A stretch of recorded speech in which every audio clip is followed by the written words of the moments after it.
Welcome to Baseball Card Illustrated, the show about our national pastime, illustrated with baseball cards, where we bust open packs and have some fun critiquing the cards inside, just like we did back in the day. I'm Bronko, and this is a screenshot from the movie Major League, which was filmed in Milwaukee in 1988. I can be seen in blue and glove on hand next to the foul pole from this scene late in the movie. While we won't find Willie Mays Hayes, Rick Wild Thing Vaughn, or Pedro Serrano in these packs, we will see some of the best that Major League Baseball had to offer at that time. Kevin is in the bullpen warming up, the cards are in the on-deck circle, and it's time to play ball. The Roger Craig, he's not Memorial because he's still alive. The Roger Craig Baseball Card Illustrated rolls on. We have had so much fun. If you've been paying attention to some of the other issues that we've had out there, the things that we've done, we brought you some 1987 tops. We opened up some upper deck. And we even got this 1984 Topps parallel card. Marvell Wynn with a parallel card.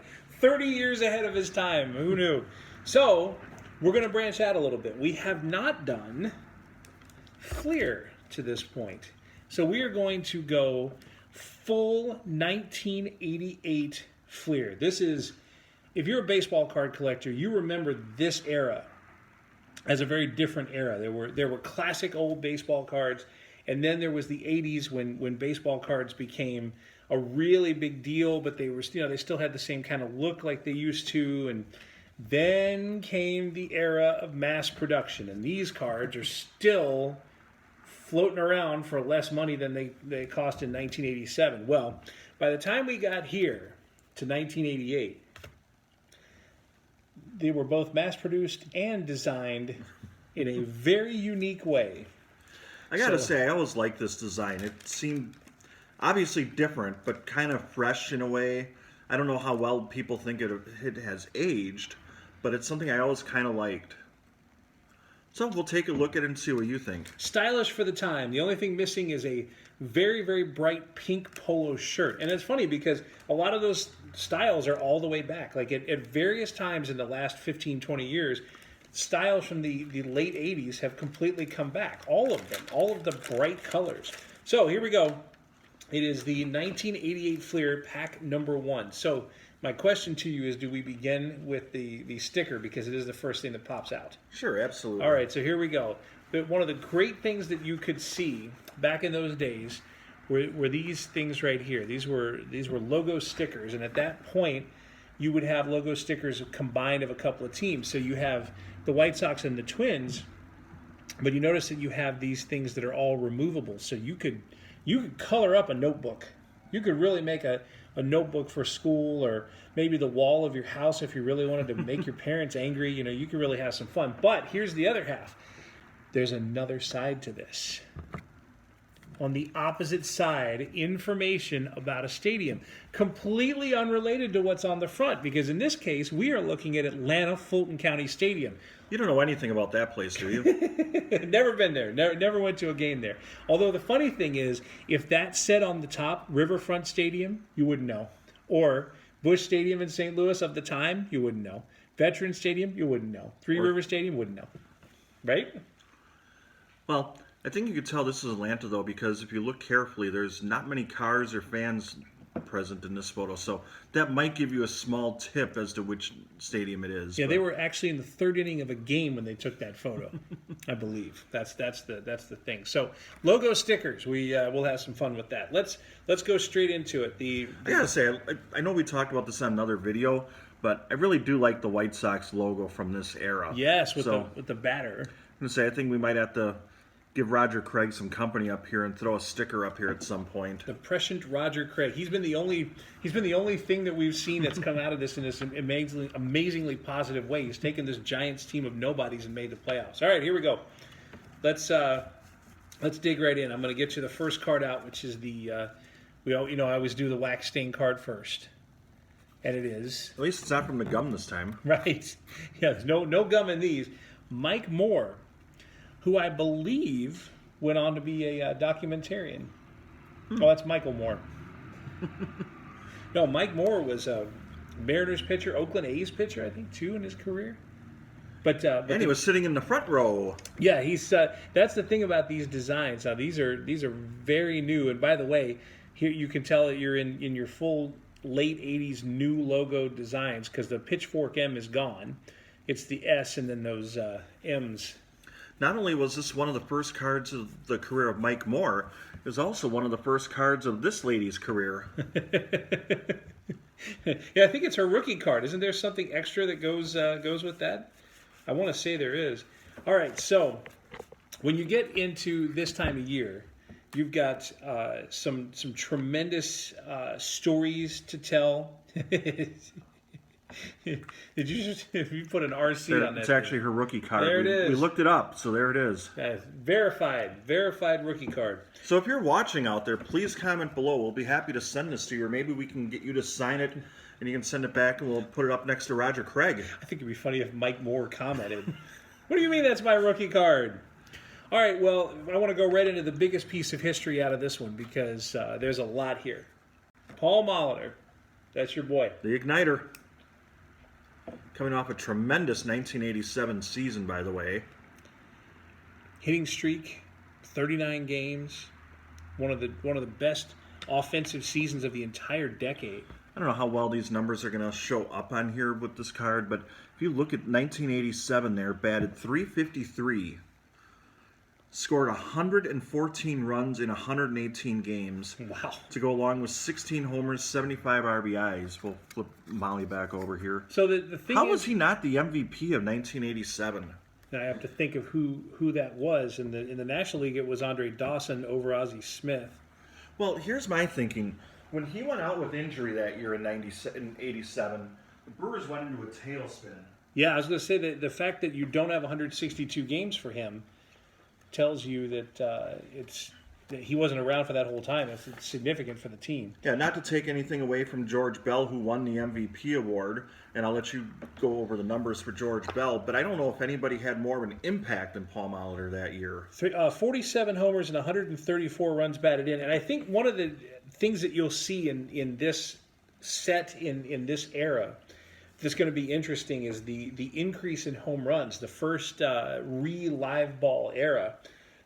Because for most of the 80s, there were not a ton of home runs hit. I mean, you had some that were hit, but 86 and 87, 86 started the trend, and 87 really kicked the trend up of a lot of people hitting massive numbers of home runs. Andre Dawson hit 49, George Bell 47. I remember Tony Armas hitting 43. So it was, at that time, it was a massive number, and there were all these theories about live baseballs. The baseball was different. Does that sound familiar? I've heard something about that fairly recently. So the 87 Brewers are a pretty good bunch, but not quite good enough to make the postseason. But the record in 87, not to keep talking about a different year than what we're focusing on here with the 88 cards, but Toronto had 5 more wins than the Brewers that year. Maybe that played into a little bit. Obviously, again, George Bell's numbers speak for themselves, and possibly, you never know, maybe Robin Yount benefited in 1989 when he won his second MVP award on a team that didn't win the division, didn't make the playoffs or anything like that.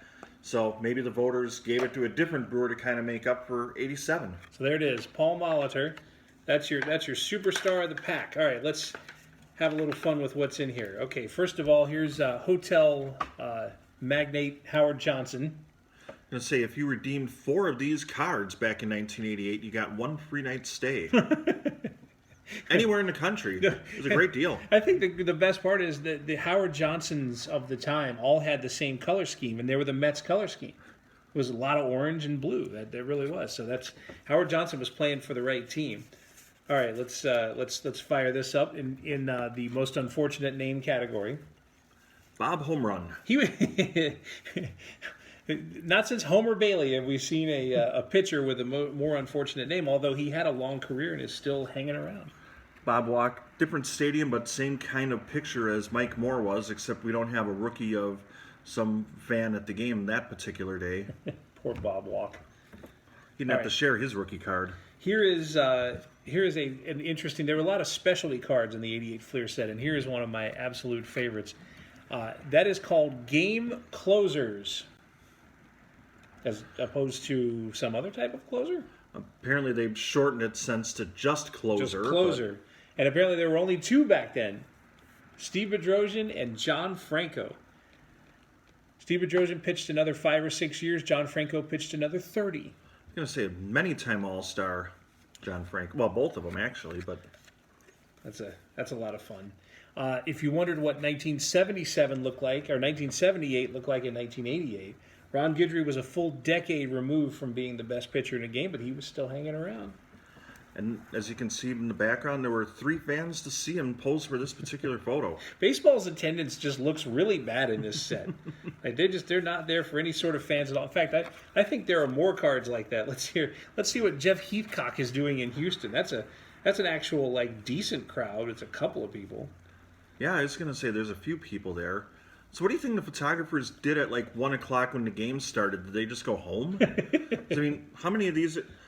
We've looked at, 4 or 5 cards so far? Right. We got one posed before the game, another posed before the game, 2 guys posing before the game, Bob Walk posing before the game, Howard Johnson posing with his bat, Paul Molitor posing before the game. Yeah, these are... It's very different. It's not an in-season thing. Or it is an in-season thing. Yeah, it's in-season, but it's not in-game or anything. No. And let's see if we've got an action shot. I do have one, and it is Brett Butler, who is taking a very unusual slide. I feel like he's going to break a leg sliding like that. It's kind of a late slide, isn't it? Yeah, I guess that was a pop-up slide, or pop-your-knee-out slide. Pop something, that's for sure. Yeah, you've hit on something, though. We're in the...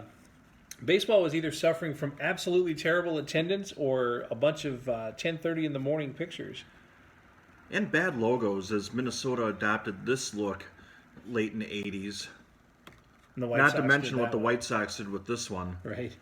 I'm just firing bad logos at you here. I'm going to say you have some classics from this era as well, but these two are not it. No, that is definitely not where it's at. And the Seattle Mariners, their hat... Nothing exactly special about just this S. So none of those survived past about 1990, is that right? This was gone by, I think, 91. That was gone because they brought back the all black in 1990. I'm going to say they went from pretty good to that to pretty good. Yeah. So And yeah, the those Twins went from the Twin Cities look that they now have again to this M thing. This M thing. The whole M thing logo. Bob Stanley, the pitcher on the mound when the ball went between Bill Buckner's legs, 1986. Still kind of floating around at this point. This is a much better pitcher name, Ted Power. Ted Power. Okay, I don't know if you know anything about Ted Power, but we'll find out. Was Ted Power indeed a power pitcher or not? I am going to say that he was not. Not really. In 1987, he struck out 133 in 204 innings. For his career, 430 over 680 and a third frames. He's more like Ted Control. Yeah, Ted Control. Jeff Calhoun, another one of these players that looks like they're like 48 years old.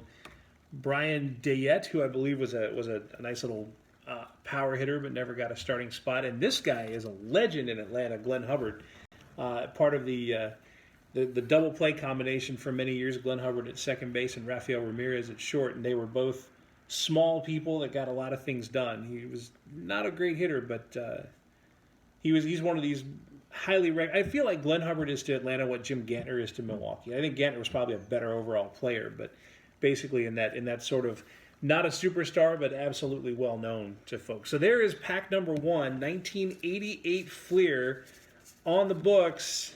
In the spirit of Paul Molitor, we're going to keep rolling down this train. Thank you for watching Baseball Card Illustrated, where we bust out the Shot-O-Meter to keep track of subscribers. Sean Dunston, the Cubs' strong-armed shortstop, batted .249 in 1988, helping the Cubs to a record of 77 in 85. If you like what you are seeing, please leave a comment, give us a thumbs up, and if you're making your rookie debut with us during this episode, please subscribe.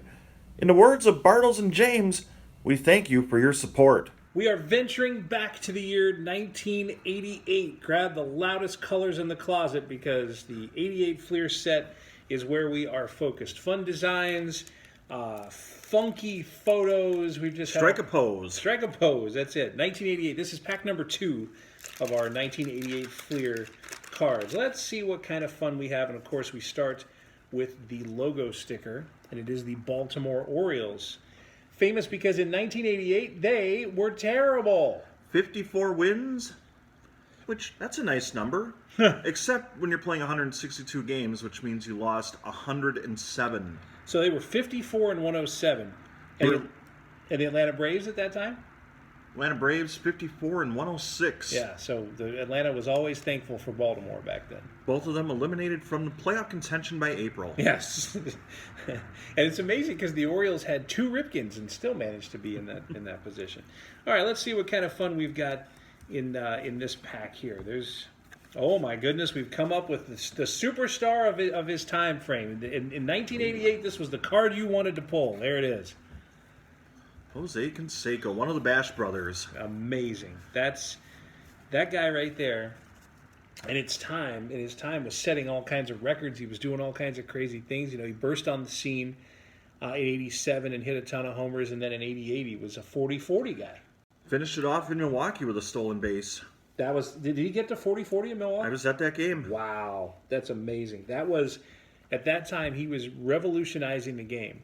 And he continued to revolutionize the game, it turned out. In fact, I think this is County Stadium that this picture was taken at. No way. Oh, wow. They had the red fence, like, behind home plate between the dugouts. It looks like it. So, I mean, obviously it's a road game. When you look at the card, you can tell that. But I think that might have been Milwaukee. Wow, you had to have been juiced to see that card right there. I say, what a card. 40-40 in 1988. Yeah, I remember when he was talking about doing 40-40, everybody thought that was such an outlandish idea, especially for a guy that was barely a mid-teen stolen base kind of guy before that. And all of a sudden, 1988 rolls around and he bashes 42 homers, steals 40 bases, and wins your MVP award while leading the A's to the World Series. So we're going to have 70 home runs, 70 in the first 2 cards of this pack, because there is Ruben Sierra.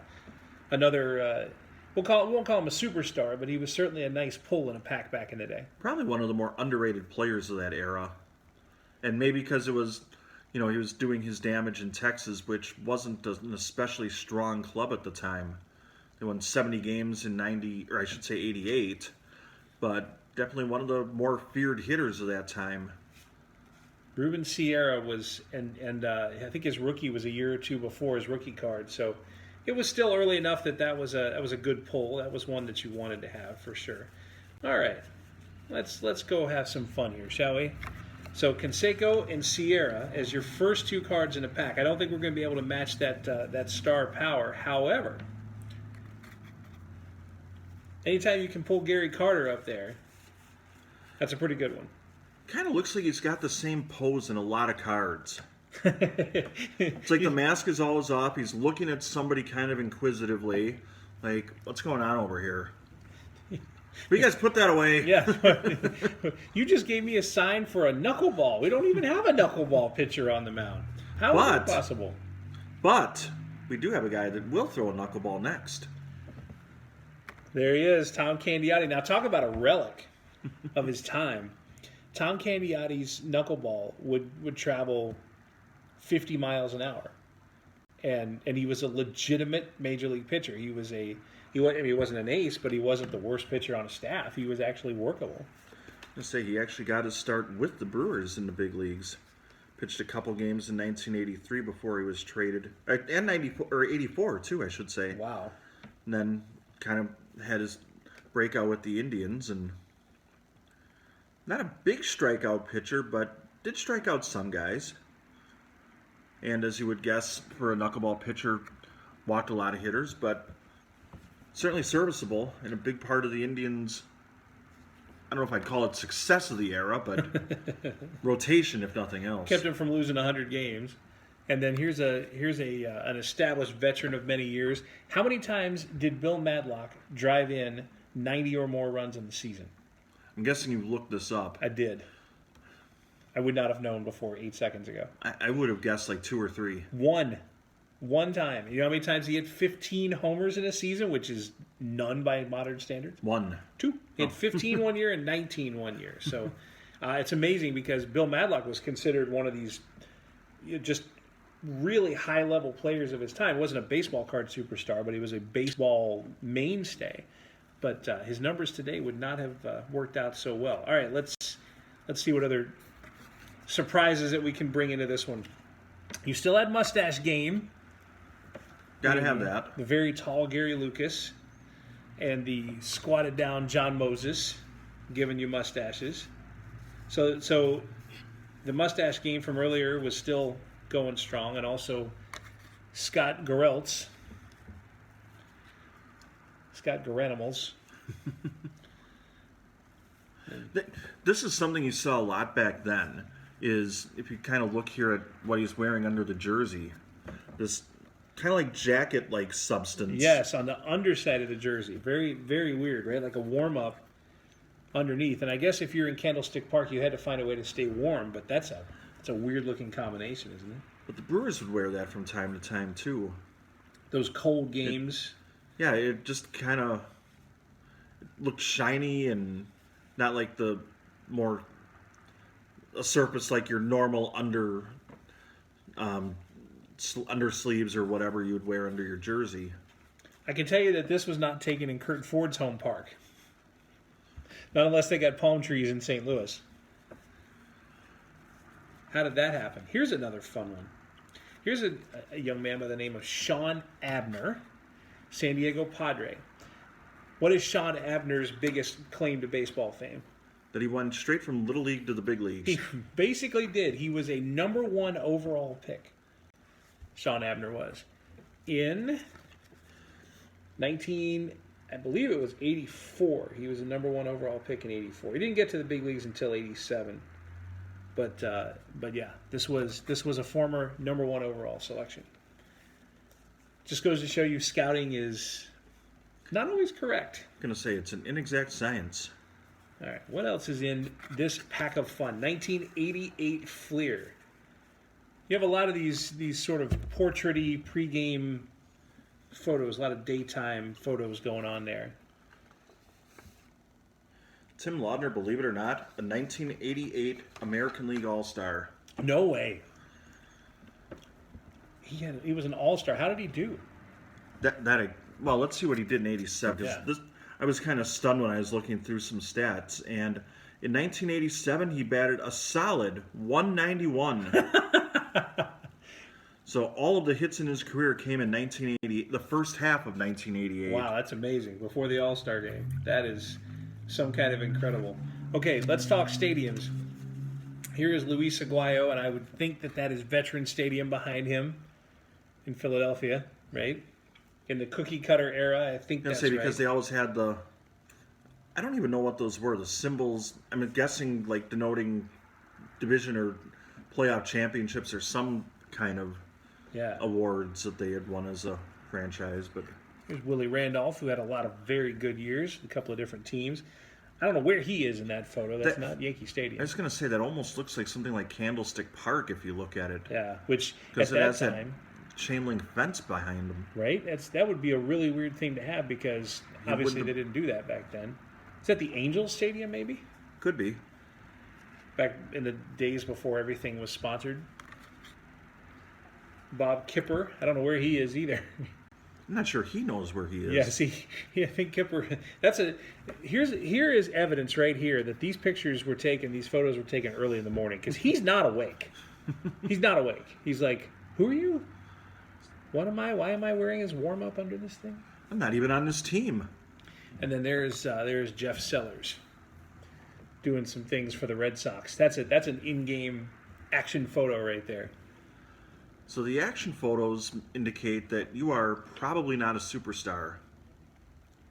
Yeah, that you missed the cut before the game. You couldn't quite catch up before the He game. wasn't still with the team when we went to get the studio type set photo, so we're going to have to use this action photo.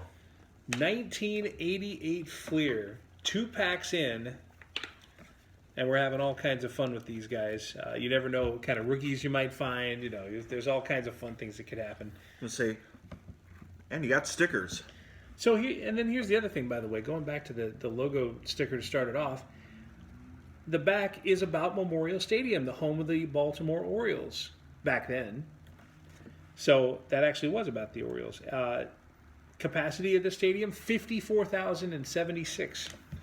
Which was probably their total attendance for 1988. That's about right, because they were more than a 100-game loser. Okay, more logo stickers and more fun. 1988 Fleer. As we continue through our 5 packs, 3 to go, here on Baseball Card Illustrated. Thanks for watching Baseball Card Illustrated. While Kevin and I are always on the lookout for our favorite players and rookie stars, we sometimes stumble upon a card with an unusual photo. Part of the fun of this series is pointing those out, and here is a starting 9 of some of the more bizarre cards we've opened to date. Let's see if we can add to that roster with this next pack. Where else can you talk about Major League Baseball All-Star Tim Laudner? I'm going to say this might be the only All-Star Tim Laudner card in existence. That's it, and only because we have made a few alterations. And what's impressive is Fleer somehow knew that this was going to be the year of Tim Laudner and produced this All-Star card even before the season started and got it into packs, and we were able to be fortunate enough to get one of them. Despite his sub-200 batting average the year before. That's what happens when you pull gems out of 1988 Fleer baseball packs. So we have 5. We've gone through 2. We've got 3 packs to go. And it is time to bust into the Fleer packs. Of course, these don't have gum like the Topps packs. But they do have stickers like this White Sox sticker that we have in the corner there. And here we are going to take a look at the Kansas City Royals. That is our sticker for the time. How'd the Royals do in 1988? Kansas City was 84-77. A mere 19 and a half games between the runaway freight train known as Oakland that year. Yeah, that's when the craziness began. Here's a trivia question. What was the Little League team I played for first? The Little League team you played for first? What Little League team did I play for Kansas back around City? this area? Was it the Royals? It was actually the San Diego Padres. Oh, your first one was the... No, it was actually the Royals. It was? Oh, okay. I was like, wait a minute. Because I was thinking, did you wear the crazy... Now, the bad thing is, since we're in the late 80s, the real crazy Padres jerseys are gone now. So you have these, which are just... They're tweeners, you know. Have we gotten a Royals card yet out of Fleer? Need to see if there's been... We've opened up 2 packs so far, so we have to go look and see. I don't think we have one. Maybe we have a Royals card in this new pack. Yeah, as a matter of fact, we do. Okay, good. Here is Melito Perez, known because he is the brother of I-285 Pascual Perez. That's right. Melito Perez. I don't know what it is, but this picture is cracking me up. Okay, so you're looking at the look on his face, right? Yeah. He is looking very... So I got to demonstrate this. I want to do with the Royals card. So obviously, for whatever reason, the hats of that era, or at least the ones they gave us, the little ones with the mesh in the back, they always kind of stuck up. Where yes. The beanie thing or whatever it's called yes. is. And I know there's a name for it, but so it always kind of looked like you had a horn in the middle of your head whenever you put the Little League hat on. So that's what I remember about my experience as a Royal back in, the Stone Ages with my teammates Fred Flintstone and Barney Rubble. Melito does not look very happy about what you have drawn on his head, but he is not nearly the craziest face look in this pack. Not even close. Say hello to Roberto Kelly. Oh. I'm not going to say anything because I don't want him to be angry at me. Yes. He looks like he's very angry right now. He might be able to shoot things out of his eyes at you. I think Roberto Kelly, again, we think that these photos were all taken at 8:30 in the morning. That's the thought. And I think maybe Roberto Kelly was not ready to have his photo taken at 8:30 in the morning. Just a guess. Just a thought. Okay, this pack 3 of the 88 Fleer set. And I like this one. The O's brothers. That's Bill Ripken and Cal Ripken.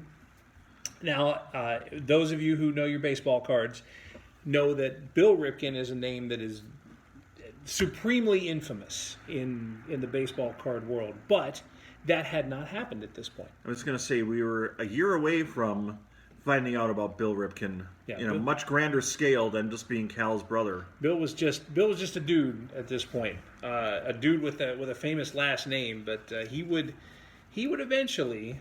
Or, Uh-oh. allow me to spitball for a second Oh, here. boy. Maybe that they had to put this little banner at the bottom here because there was, say, something written on the handle of the bat that he was holding. Oh, you think so? So, like, oh, we're going to make this a Ripken's brother card, and we're going to have to figure out a creative way to cover up what might be on the bat handle. Wow.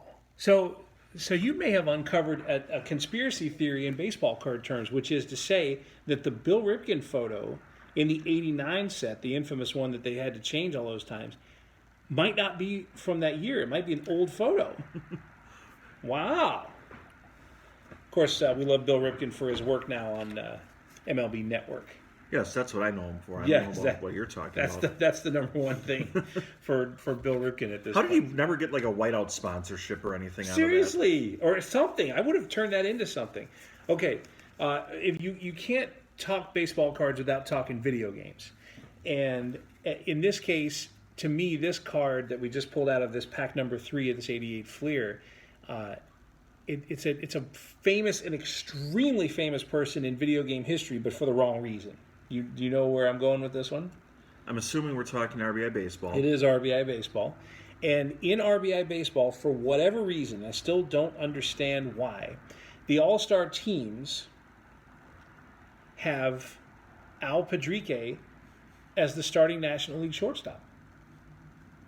That Ozzie Smith was a world beater. He was an MVP candidate, but the 1987 All-Star team, National League All-Star team on RBI Baseball, has this man right here, Al Padrique, as their starting shortstop. Al Padrique in 1987 hit .301 with 1 home run and 27 runs batted in.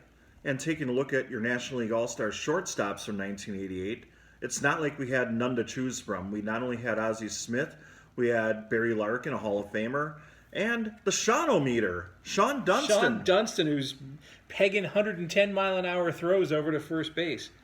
So, Al Padrique, no offense, but somehow you ended up on an All-Star team. I was always concerned about Bill Schroeder ending up on the AL All-Star team, but that made way more sense than having this guy on the NL All-Star team. All right, here's some. We got some great pitchers in this pack, so let's get to them. Great relief pitchers, because remember now, the relief era is underway. So Jeff Reardon is a closer. Jeff Reardon ends up on a couple of teams that had playoff aspirations as a closer. And would be an All-Star in 1988. Reardon was an All-Star, wow, with the Twins. With the Twins. There's a name. And a pair of glasses. Tom Hankey. Did not look like a closer, but was a tremendous closer. Blue Jays and then the Cardinals a little later in his career. Okay, if you were going to pick a sport that Tom Hankey would have been good at, just looking at him, what sport would you say Tom Hankey is the personification of an above average athlete in what? Darts? No, maybe hockey? I'm thinking bowling. Oh, bowling, yes. He's a big guy, though. Kind of like an Earl Anthony. I can see that. I imagine being described as Earl Anthony-esque, and that's your claim to fame. He's throwing strikes no matter the sport. So it was a few years before this name really became a big deal. Bob Welch. This was 2 years before 1990 when Bob Welch won 27 games for the A's. Just a ridiculous year. With modest stats. That's the crazy thing. 27 wins with an ERA over 4. It shows you what the win statistic is all about. But I'm going to say a great bullpen, a great offense, and it all came together. And then for the second consecutive time that we've opened packs, there is Mike Dunn. His face doesn't look as bad as it did in '89. No, he looks a little happier. Maybe he's a morning person. Now we're talking about young performers. Here's one. I don't think this is a rookie card, but it would be at the time a pretty big one. Ellis Burks. Ellis Burks, you were talking about RBI Baseball. I would always play as the Red Sox, and I'd always move him in to my starting lineup, along with, I think, the substitution anyone ever played with the Red Sox, where you got to get Tony Armas in there, too. It's amazing that Tony Armas was not in the lineup, and I'm guessing that was it DH related? Was that the issue? The only thing I can come up with is that his big year was years before the game came out. So it's like they gave... Tony Armas wasn't really in the Red Sox starting lineup, I'm guessing, at that point. He had kind of played his way out. So, okay, what are we going to do for stats? Let's pick something from like 4 years earlier and make him like one of the sluggers from Bases Loaded. That was their way of being retro at the time. It's like, we'll take a guy that's currently in the lineup and give him the numbers that Paste would have. Paste. Let me tell you, if I had a game to win, they always say, who would you pick with a game to win on the line? Who else but Paste? Pablo Sanchez and Paste. Those are the two. There are the two best easily of all time. All right, let's round the pack out. Terry Kennedy, very confused looking about something there. Ricky Horton, who's still around as a Cardinals analyst, so he you can't kick him out. He's not going anywhere. Hendu, remember Hendu, big moment in '86. I was going to say, had a big moment just before that picture. Reunited now, obviously, with Baseball Card Illustrated manager Roger Craig. Yes, Roger Craig was so happy to have Hendu on his roster because he looked at his '87 team and he's like, if I guided them to the playoffs and you gave me actual real talent, then you'd have something. Here's Gary Reedus. A little bit of Albert Hall, who went by Al. You can call him Al. And then this is a fun one. Here's a rookies, and the rookies are always great because they either pan out huge or they don't. But this one, Randy Velarde turned out to be kind of a guy. Like, he was a utility guy. I'm going to say, Randy Velarde turned an unassisted triple play in his career. I did not know that. Wow. And Adam Peterson, he was there. There he was. He posed for this photo. Yes, Adam Peterson brought his mustache to the photo and became part of baseball card history. We hope you stick around for more baseball card history. We are through 3 packs of 1988 Fleer. 2 to go. Thank you for watching Baseball Card Illustrated, where Kevin and I rip open packs in search of some of our favorite players. Rob Deere is one of several Brewers honored on their Wall of Fame, including the likes of Paul Molitor, Robin Yount, and even this guy from the movie Major League. We have been opening up packs from 1988. How about the Fleer set from 1988? I would call it stylish, but we'll let you decide. That's what the memorable for sure. The 1988 Fleer, and the backs look a lot like the fronts. Here comes pack number 4. Here we are. Going to open up this pack of 1988 Fleer, and we always start with the logo sticker. As you can tell, they could even end up on our Wall of Fame with Roger Craig. This time we've got the Boston Red Sox. Interesting thing about this Red Sox logo sticker is that would look exactly the same today. And the back of it would look exactly the same. Fenway Park opened in 1912. Although this is before they put seats on the monster. So you have that. All right, let's see what kind of fun that the Boston Red Sox pack is going to bring us. Do we have any superstars? Do we have any crazy things happening in this pack of cards? And the answer is, right off the bat, we have a pretty good one. Here is 2 superstars of the era. How about this one? Tony Gwynn and Tim Raines. National League batting champs. And by batting champs, they mean Tony Gwynn is first and Tim Raines is second, literally every single year. And in case you were wondering, Tony Gwynn is also sponsored by Franklin, apparently, at the time. Is he? As you can see through his San Diego Padres jersey. That is quite interesting. And I can deal with the Expos warm-up, but the Padres warm-up is just... When you have great Padres jerseys, when you have like some of the greats of its time, like I can't deal with normal Padres jerseys. I can't deal with mid-range Padres. When you can put that up against that, actually they look kind of the same, don't they? So what about when they went to like blue during the middle part of the aughts or whatever you would call it? Yeah, I don't talk about that era. That era doesn't exist. Hey, the Cleo Green era Padres, you gotta like those jerseys. That straight-billed hat, that was a huge deal. All right, let's see who else is in this pack. How about this name? Bob Melvin. Little did he know that he would be right across the bay managing a group of highly underpaid players year after year. As the A's manager. How about that one? We have gone down this road a couple of times before, but apparently several years removed from giving up the homer to Ozzie Smith has not made Tom Niedenfuhr any happier. You know what we need? Needing fewer cards of him. Hey! Yeah, poor guy. He hung around in the league, which is good for him, but unfortunately, that moment is still the moment that defines his career. Got a couple pretty good pairs of glasses. Had his career ended about 3 years earlier, nobody would have been suggested or subjected to that bad joke. It's accurate. It's true. I have to own it. I resemble that remark. We've got some great glasses here. Mike Davis once again comes through. Every time you have Mike Davis, you have the specs, the bespectacled Mike Davis. What if those fall off on the field? I think they have to pause the game for an hour and remove them. What about those might cause an earthquake if they hit the ground. Like that's some kind of craziness right there. All right, now we have a rookie. Let's see what kind of fun we can have with the rookie here. We have a name that stuck around and a name that very much did not. Randall Byers? Yeah, that's a name. Jeff King, of course, turned into a pretty good Pirates third baseman for some years. But Randall Byers, not so much.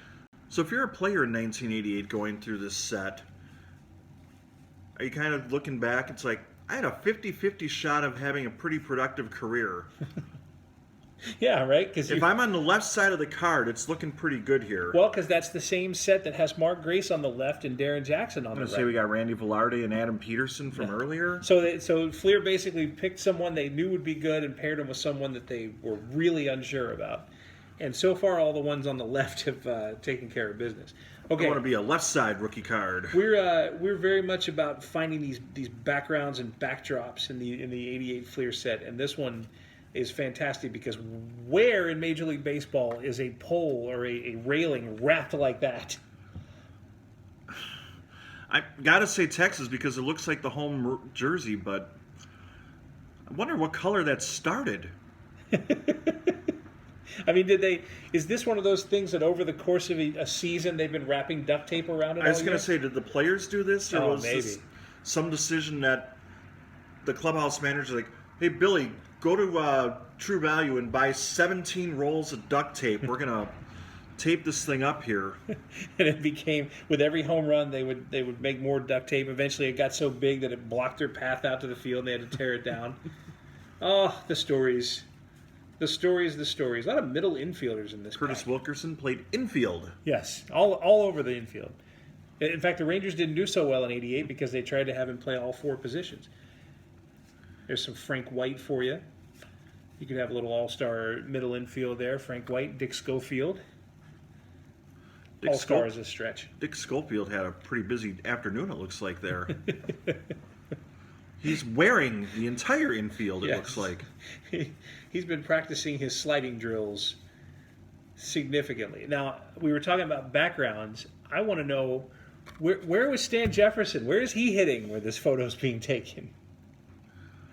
That is... The only thing I can think of is, I think the Cubs had a minor league facility with that backdrop. Oh, wow. So he's like on rehab. Or not a minor league, I'm sorry, I mean spring training. Oh, spring training. So he's in a spring training game. Well, that's the only thing I can come up with. Although, as we can see, the Padres uniforms have taken a nice step forward. Yeah, now we're in sort of a grayish. There's a hint of brown because you can't fully divest yourself of that history. You can't deny it. And you got Ray Kroc symbolized on the sleeve there. Really? That's interesting. I wonder how old that photo is because they wore the RAK in 1984. I wonder if that's an old photo. That'd have to be really old, though. Man, that's something you didn't see in that era for sure. A cost-saving move, they just kept the jersey and changed the players. Changed the player names like they did with the Pilots jerseys when they moved to Milwaukee. Assuming that's at Wrigley, little Ivy. Or his backyard. And I'm assuming that one's at Wrigley. Right or no? Yeah, I would think so, because you got the brick wall back there. Fitting with our theme of every photo being taken at 9 o'clock in the morning, that's what's got to work there. It's like Jake Taylor's home run, because you don't see a catcher or anything. Go out there and just hold the follow-through like you hit a ball onto wavelength I or was whatever. going to say even further than that. Like you hit it like to the south side of Chicago or something. Just hold and watch it. Just watch it fly. All right, and then we've got some pitchers to round out the pack. Of course, Ron Darling. You're familiar with the intellect of Ron Darling? Ivy Leaguer. Way smarter than me. He can supposedly work the New York Times crossword puzzle in minutes. Pretty crazy. Ron Darling facts. He once pitched in Philadelphia. Hashtag. Right here, you can see him Yes. pitching in Philadelphia. Yeah, partially because I think his cleat is grabbing on the turf. But the other thing is, he was so smart he could have cursive on his jersey and know who he pitched for. Whoa! The rest of the Mets had to have, regular print. They hadn't been taught that yet. Block They hadn't gotten to letters. that day in school. Bob Forsch in a photo that could have been taken in any one of 3 decades, I think. And then I think this is my favorite from a pose standpoint, a guy named Ken Howell, because the thing that you want to have the most when you're warming up to pitch is to make sure that your infielders are paying attention. Hey, Steve! Ground ball to short, or not. Ground ball off the side of that dude. Like, who is he looking at? What is happening in this photo? Why is he not... Wait a minute, was this a thing in the 80s? Did infielders start by facing in a different direction? We have the shift these days. Back then it was the stand and face the third base line. Of course, 88 was the year of the Dodgers, so I guess we can't say a whole lot about what happened there. I'm going to say you go 94 and 67 and go on to win the World Series. They seem to know what they were doing. I think that maybe the 87 season when the photo would have been taken, they were just perfecting this. Right. And by 88, they had it down. They were in a position where that infielder's saying, "Oh, it doesn't matter. Hershiser will clean up this mess anyway. Who cares what this guy Howell does? He'll clean the mess up." We are 4 packs in. We've got 1 pack to go. 1988 Fleer. This just color burst that we have seen of all over Major League Baseball. So we have got the last of the 1988 Fleer packs coming up in the Baseball Card Illustrated. Give us your comments, give us your feedback, give us whatever. Having fun is the name of the game here on Baseball Card Illustrated. If you're enjoying what you're watching, please give us a thumbs up, subscribe, and leave a comment down below. Now, back to the cards. We've been going all through the baseball card history, some of the great memories of years past and baseball card designs past. And this one certainly is past, but we're going to revisit it one more time. The 1988 Fleer set. 1 more pack to go. See what kind of fun we can have. And we have, as always, beginning with a logo sticker, Red Sox and Dodgers. Okay, now you haven't looked at the back of this card yet, have you? No. What stadium are we going to get on the back of a Red Sox-Dodgers World Series preview decades before it happened? I'm going to go with the Kingdome because that's the way they do this. It's as random as it gets. I'm going to go with, why not Wrigley Field? It is Olympic Stadium, the home of the Montreal Expos. And why wouldn't it be? A move that makes no sense at all. Now, was this when they had a roof, didn't have a roof, had a roof that collapsed? Let's see. Oh, yeah, there is a roof on there for the moment.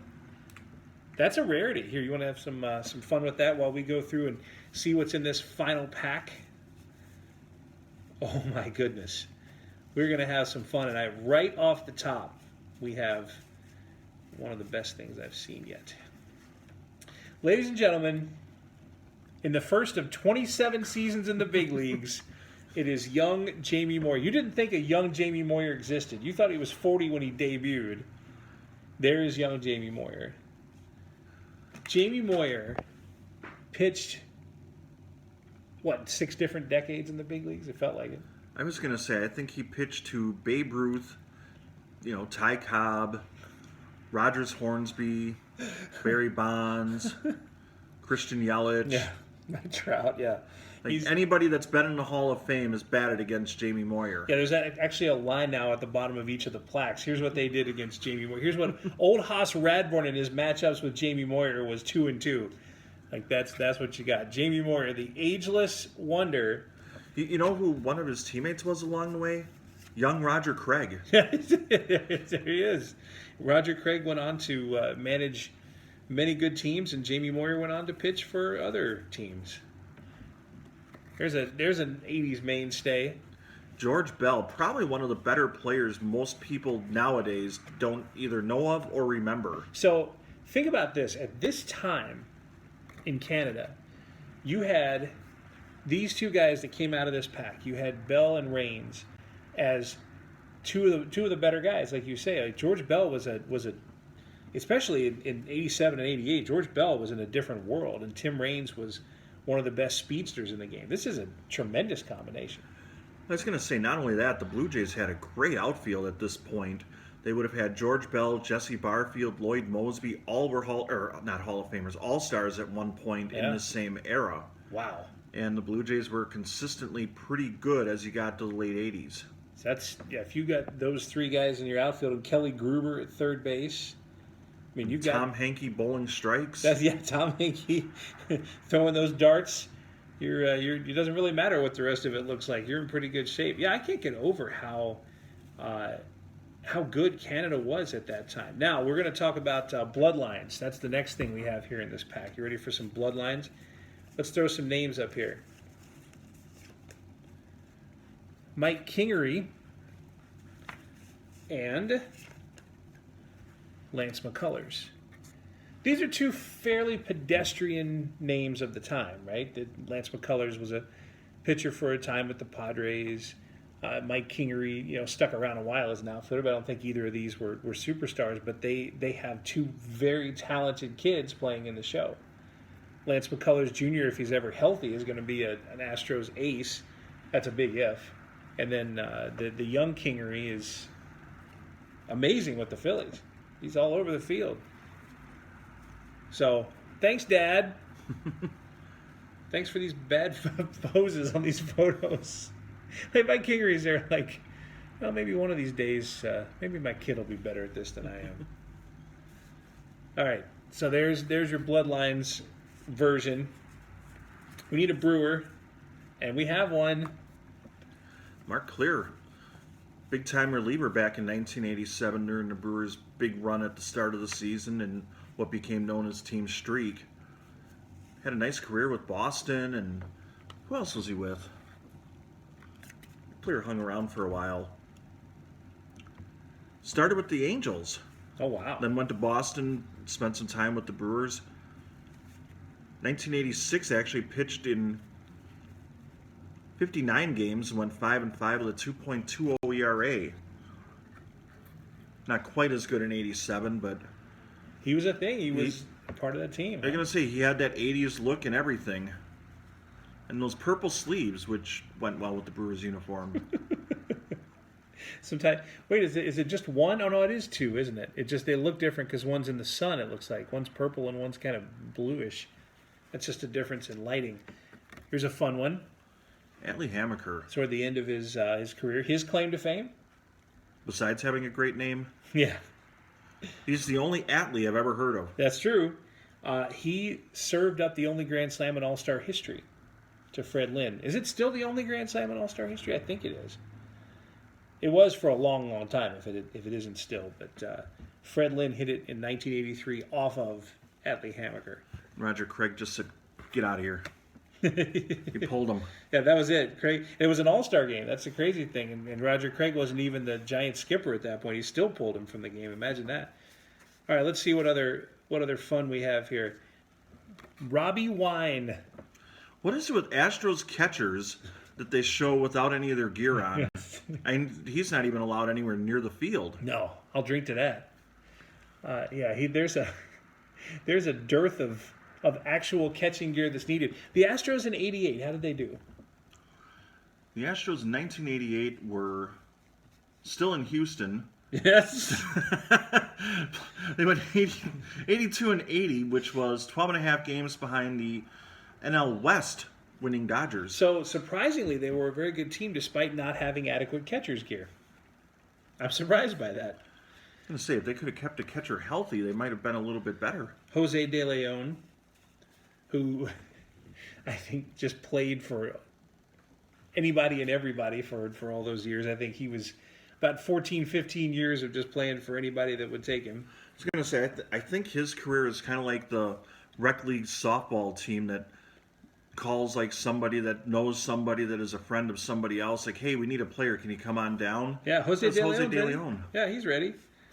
All right, here's Ozzie Virgil. And my biggest question about Ozzie Virgil here is are those cameras behind him? Like, look at those tripods of those cameras behind him. He was a well-photographed catcher, it turns out. Who knew? Of course, nobody was photographing much of anything in '88 for the Braves. They lost 106 games, and these guys lost 107. Ken Dixon, that's actually in the fourth inning of a game. That was the actual fan attendance at that moment. And then maybe that's why they struggled. Their players were up on the side during the middle of the game posing for photos. It was like, Dixon, you're supposed to be pitching right now. He's like, hang on, I'm posing for this. So the umpire's like letting guys just get on base. For every minute he was delaying, there was a walk. And then we finish it off with the standard pose category. There's Henneman with his arms crossed. There's Ron Robinson with his arms crossed. Big Red, a former Brewer. Woo! That is a big boy. And then we've got the other one, Tim Cruz. I mean, you can tell that's early in the morning. You know how you can tell is that, I mean, look where that light is shining in. That light is really, really low. And that stadium is empty. So it's not 5:30 before a Dodgers game. That's 8-something in the morning. Like, that would make me nervous. So Steve Ontiveros got around that by pitching in whatever that is. What is that? No clue. Didn't you say that at one point the A's and Giants shared a spring training stadium in Scottsdale? I'm going to say some teams do. Maybe that's what that is. Because there is nothing about that looks like a major league stadium. Maybe he's just on some high school mound somewhere. Do you have a game today? No. Well, just let's shoot over to Berkeley High School here and let's see if we can get you on the field. 1988. He did okay. He had a ERA of 4, even, with a 10-8 record in 1987. So wherever he was throwing, he had some amount of success. So there it is, 5 packs of 1988 Fleer. Our wax heroes come to life in the baseball card illustrated. You know my favorite card of this whole pack, or these packs was, right? Of the 88s?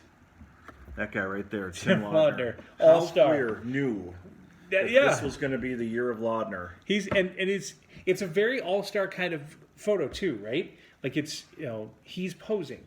This is not, we got to go catch him in action. Like, they had to catch him just right with the shadows down there and everything. He's an MLB All-Star.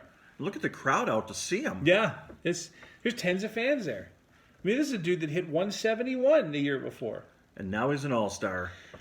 Well, we're all All-Stars when we're watching Baseball Card Illustrated. Thanks for checking out our 1988 Fleer packs. We hope you enjoy this as much as we have. This episode of Baseball Card Illustrated was brought to you by the Candyman, Tom Candiotti, a rookie card of this mystery woman behind Mike Moore, and Major League Baseball All-Star Tim Laudner. We upload a new video each weekend. We invite you to subscribe to our channel and hit the like button if you enjoyed this video. We hope to see you next time. On behalf of Kevin, I'm Bronko, thanking you for watching. So long, everybody. You've been watching Baseball Card Illustrated.